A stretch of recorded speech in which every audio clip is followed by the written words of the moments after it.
អ្នកនាំពាក្យកងទ័ពថៃច្រានចោលរឿងដ្រូនហោះស៊ើបការអះអាងថាមិនបាច់ស៊ើបការក៏បានព្រោះមូលហេតុនេះ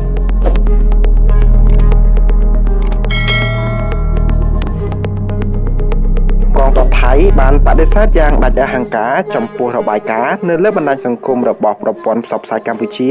ដែលបានអះអាងថាទាហានកម្ពុជាបានបាញ់ទម្លាក់យន្តហោះគ្មានមនុស្សបើកគឺដ្រូនរបស់ថៃ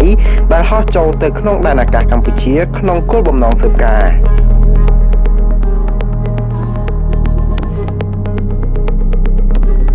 ឧត្តមសេនីយ៍វិនថៃសុវីរៈអ្នកនាំពាក្យកងទ័ពថៃបានបញ្ជាក់ថាកងទ័ពថៃមិនបានបញ្ជូនយន្តហោះគ្មានមនុស្សបើកចូលទៅក្នុងដែនអាកាសកម្ពុជាទេ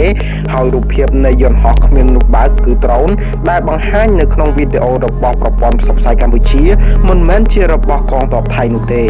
ឧត្តមសេនីយ៍តូវិនថៃបានច្រានចោលរបាយការណ៍នេះថាជាការប្រឌិតដោយបញ្ជាក់ថាកងទ័ពថៃមិនចាំបាច់ប្រើយន្តហោះគ្មានមនុស្សបើកដើម្បីស៊ើបការលើកងទ័ពកម្ពុជានោះទេព្រោះចលនាទ័ពនិងសភាវុធរបស់កម្ពុជាត្រូវបានផ្សព្វផ្សាយជាសាធារណៈនៅលើបណ្ដាញសង្គមនិងប្រព័ន្ធអនឡាញផ្សេងៗ